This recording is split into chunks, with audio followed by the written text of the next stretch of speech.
प्रथम कथा अपराधीर कोनो धर्म और जाति नाई तात कारो कोनो कबलगिया एकु नाई एटु নহয় যে এটা বিশেষ সম্প্ৰদায়ৰ মানুহে ধৰ্ষণ কৰে আন এটা সম্প্ৰদায়ৰ মানুহে ধৰ্ষণ নকৰে মই হেতু কথা আমি নকওঁ কিন্তু এটা কথা আমি দেখা পাইছো যে জুৱা দুমাহত এটা পাৰ্টিকুলাৰ ৰিলিজিয়নৰ সৈতে জড়িত মানুহে আগত জুৱা দুবছৰ নকৰা কিছুমান কাম তেওঁলোকে কৰি আছে যেনে জুৱা পৰহি দিনাখন আমাৰ হাতত এটা খবৰ আহিলে গাঁৱৰ মানুহে কমপ্লেইনো দিব পৰা নাই ধুবুৰীত এখন কোচ ৰাজবংশী গাঁও আছে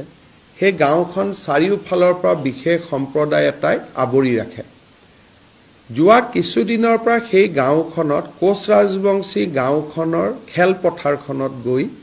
সেই বিশেষ সম্প্ৰদায়ৰ মানুহে খোজ পেচাব কৰে সাংবাদিকসকলে ৰিপৰ্টিং কৰা নাই যে স্যাৰ আমি যদি ৰিপৰ্টিং কৰো গাঁওখনৰ মানুহ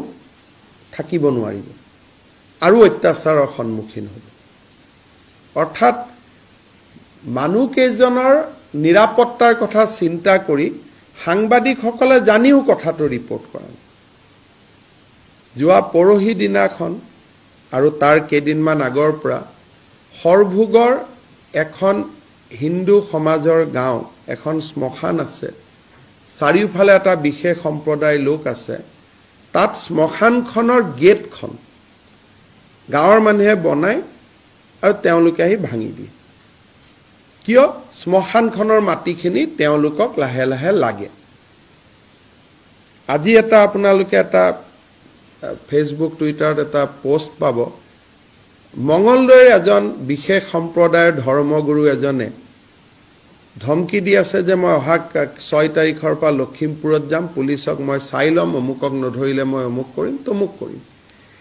জুৱা দুবছৰত এই কথাবিলাক নোহোৱা হৈ গৈছিল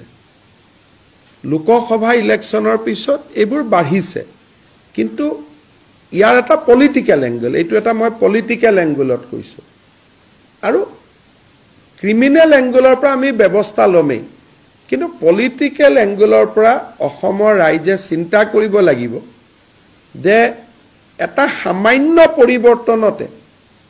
তেওঁলোকৰ যেটো সাহস যেটো নাছিলে ইমানখিনি সাহস আমি দেখা পাইছো ডাঙৰ পৰিৱৰ্তনৰ ফালে কেতিয়াবা ৰাজ্যখন গলে সাধাৰণ মানুহ যে থাকিব নোৱাৰা হ'ব এই কথাটো ৰাজনৈতিকভাৱে সচেতন কৰাৰ আমাৰ দায়িত্ব কিন্তু পুলিচৰ সন্মুখত কালি এনেকুৱা হ'ব পাৰে যে কোনোবা এজন হিন্দু লৰাও ৰেপত ধৰ্ষণৰ গোচৰত নলবাৰীত পৰিব পাৰে সেইকাৰণে মই কৈছো অপৰাধীৰ কোনো জাতি ধৰ্ম নাথাকে কিন্তু সাডেন যেটো ইনক্ৰিজ ঢেকিয়াজুলিত বাৰে বাৰে ঘটনা ঘটি আছে